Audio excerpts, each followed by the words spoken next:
is nothing short of heart-wrenching to hear this federal judge pleading with a 911 dispatcher, swinging back and forth emotionally between ordering her, call U.S. Marshals, I'm a federal judge, and then in the next breath, just pleading tearfully for help for her seriously injured 79-year-old husband. Listen.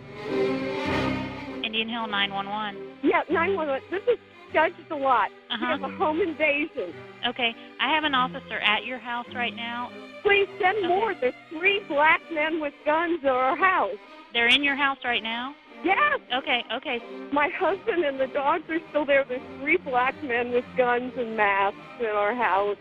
Call the United States Marshals. I'm a federal judge. Call the Marshals. I will do that. I worried about my husband. I understand that, and we're doing everything we can. Can you stay there till you have contact with the officers? Yes, I'm in somebody's house. I'm bleeding.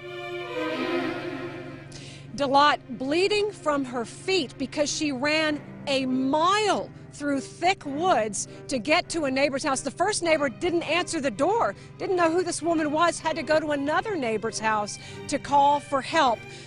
Coming up at 6 o'clock, I actually just spoke with Judge DeLotte, and I spoke to a very dear friend and neighbors of hers who talks more in detail about this ordeal inside this home, and I will have details on Mr. Chesley's serious injuries in this. That's coming up tonight at 6. Live in Indian Hill, I'm Julie O'Neill. We'll send it back to you. All right, Julie, thank you. Those 3 suspects in the case were all in court today. Here they are. The mother of the suspect, Terry Jackson, says he was only involved because of the other 2. He's never been in trouble in his life. Wasn't raised that way. Once these young men got out of jail, they came, he grew up with one. He lives a street over, and he just embraced him. All 3 are charged with aggravated robbery and abduction. Ever wondered how you get to be a federal judge? Now, this is how it works. The president or somebody in the White House makes a call to the senator in that state where there's a vacancy. And they go, hey, we need a judge. Now, you call the same senator in your party. Democrat called Democrat. This is what happened to this judge, Susan DeLotte, 1996. Somebody in the Clinton White House calls one of the senators in Ohio, one of the Democratic senators, says, hey, we need a federal judge. He goes, okay, I'm on it. If both senators are Republicans, then you start calling congressmen. Maybe a Democrat congressman from Cincinnati. You go, I need a federal judge. He goes, okay, I'm on it. I'll send you a couple names. So what he does, he gets on the phone. He starts calling all the big contributors.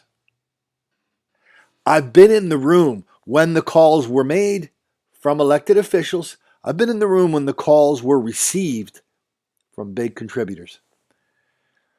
So the guy's on the phone. He goes, hey, we need a federal judge. Is, Mary Jane Smith available? How about Johnny Jones? You think he'd be good? And that's how it works. So Susan DeLotte became a federal judge because her husband is one of the largest, at the time, he was one of the largest political fundraisers and contributors in the country, not just Ohio.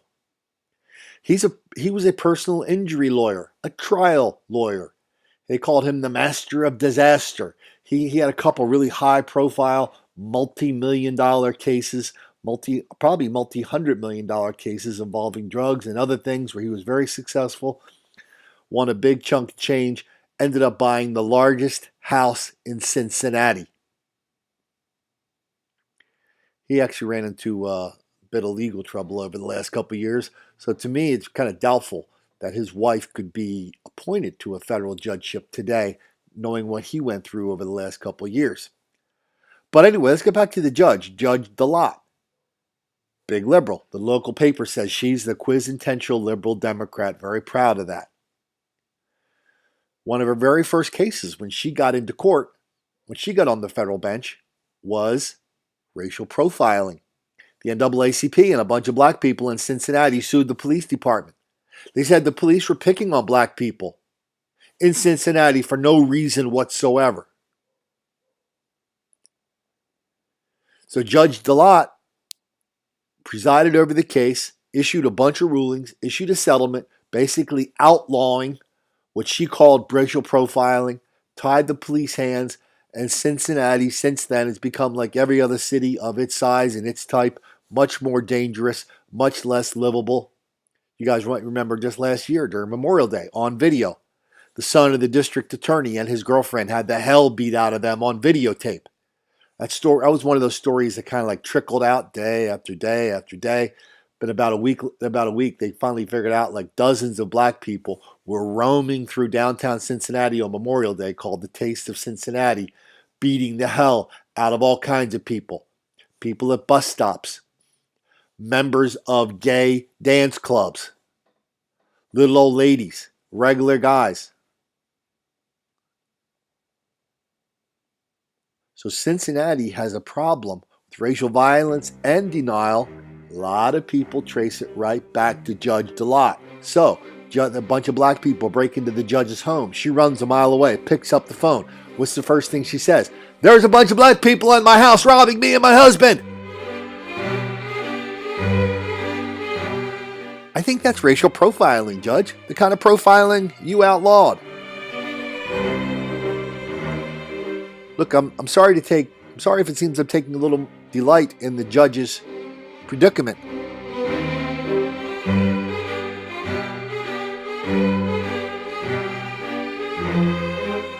But there's a lot of people who are responsible for this level of black mob violence and black on white crime that is wildly out of proportion. A lot of people who ignore, deny, condone, excuse, encourage, and even lie about it. We have to put Judge DeLotte and her husband in that group. Now a bunch of black people show up at her house, biggest house in Cincinnati, rob her, beat her, really beat her husband.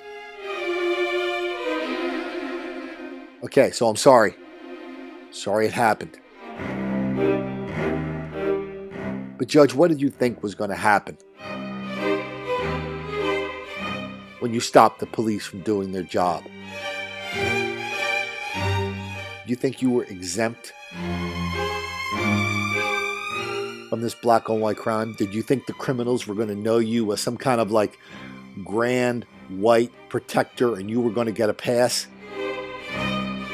It's because you get invited to all the NAACP breakfasts and they always point you out and they always say what a great person you are? Doesn't work like that, Judge. Nobody's exempt from this now. That's why we're doing these videos. I want you to like, share, subscribe to them, post them on your Facebook page. Don't make the black kids angry. Lots of bad stuff going on in Cincinnati. The worst story I've ever heard of happened in Cincinnati. That's it. Don't make the black kids angry. Good advice if you were in Cincinnati.